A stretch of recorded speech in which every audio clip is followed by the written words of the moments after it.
बाळासाहेब मराठीच्या मुद्द्यावर ठाकरे बंधू कुठेतरी एकत्र येताना दिसत आहेत, काय वाटतं तुम्हाला? 5 तारखेला मेळावा मोर्चा आहे आणि आम्ही सर्वजण त्या ठिकाणी शिवसेनेचे सर्व कार्यकर्ते उद्धव बाळासाहेब ठाकरे यांचे आम्ही सामील होणार आहे असं आव्हानच आणि आदेशच माननीय उद्धव साहेबांनी दिलेला आहे. त्यामुळे आम्ही सामील होणार आहे. दोन मोर्चे एकत्र निघण्यासंदर्भात चर्चा चालू होती, त्याच्याबद्दल काही निर्णय होते? नाही, तर 5 तारखेला ते एकत्रच आहे ना. आता संजय राऊत साहेबांनी आता बाईट दिली की आम्ही सगळे 5 तारखेलाच येणार.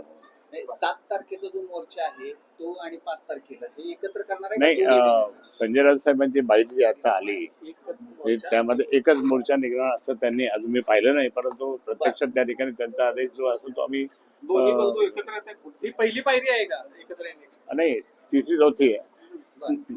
आता पण बरेच झालं ना. पवार साहेब सुद्धा म्हणले की 2 पवार आणि 2 ठाकरे एकत्र येत आहेत.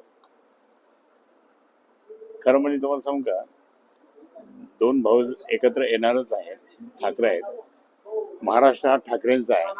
प्रधानमंत्री ठाकरे माननीय शिवसेना बाळासाहेब ठाकरे यांचाच आहे. महाराष्ट्र मध्ये मध्यंतरी त्या ठिकाणी जे काही झालं असेल, आज तुम्ही पाहिलं असेल महाराष्ट्रामध्ये काय चाललं.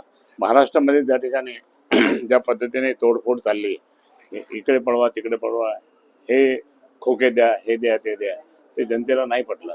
आणि म्हणून आता ज्यांनी खोके विके घेतले, ज्यांनी हे केलं, त्यांचा आता अस्त होण्याचा काळ आलेला आहे. जर ठाकरे बंधू एकत्र आले तर सरकार जाईल भाजपचं? नाही, मी या ठिकाणी सांगतो, ठाकरे बंधू एकत्र आल्यानंतर खूप महाराष्ट्रामध्ये खूप चैतन्य निर्माण होईल आणि खूप जबरदस्त वातावरण निर्माण होईल आणि काही होऊ शकतं.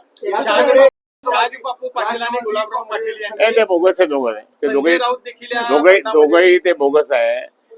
शहाजी बाबू फक्त हे हवा हे हवा आणि हे दुसरे असे ते बोगस आहे. एकत्र यायला खूप उत्तर तर घेऊ देणार.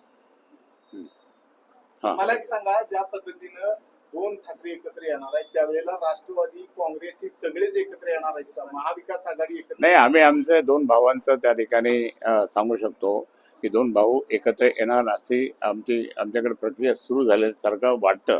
आता ते खरं 5 तारखेला आणि बाकी नंतर जे काही होईल ते 2 भावांनाच माहीत आहे.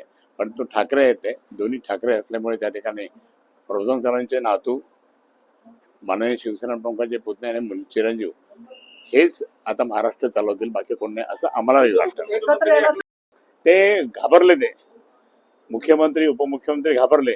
जर हे दोघं भाऊ एकत्र आले तर ते दोघं भाऊ एकत्र येऊ नये म्हणून डावपेच चालले त्यांचे. परंतु राज ठाकरे साहेब तसं काही करणार नाही. ते जरी ते आले त्यांना भेटायला तरी ते बोलतील आणि काही बोलणार नाही. मोर्चावर बंदी घालायचा प्रयत्न चालू आहे, हालचाली चालू आहे. तसं झालं तरी मोर्चा निघणार. बंदी घातली. शिवसेने काय आम्ही मोर्चा बंदी आतापर्यंत किती वेळेस झाली तरी आम्ही अटक झाली असं काही झालं तर पण आम्ही मोर्चा काढणार म्हणजे काढणार.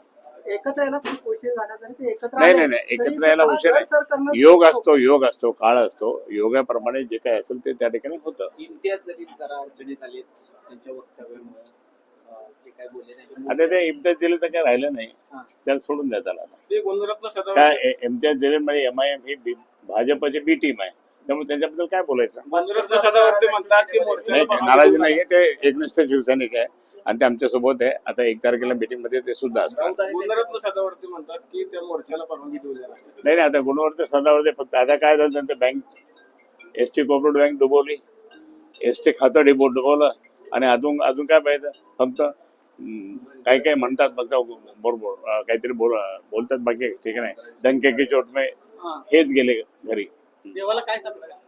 देवाला आता साकडं घालणार की शिवसेना पक्षप्रमुख माननीय उद्धवजी साहेबांच्या नेतृत्वाखाली की जे त्यांनी या ठिकाणी जवळपास खूप मोठं 250 कोटीचं काम त्या ठिकाणी मुख्यमंत्री असताना दिलं होतं. तर असंच त्या ठिकाणी मुख्यमंत्रीपद त्यांना परत मिळावं आणि महाराष्ट्रातील शेतकरी जनता, बाकी सर्व नागरिक, मराठी माणसं एकत्र राहून त्या ठिकाणी महाराष्ट्राचा विकास करावा हीच भूमिका आहे. ठाकरे बंधूंनी एकत्र यावं असं ते तर आम्ही मनात मागून ओपनली नाही बोलतात. म्हणा दोघं एकत्र यावं असं. धन्यवाद, थँक्यू.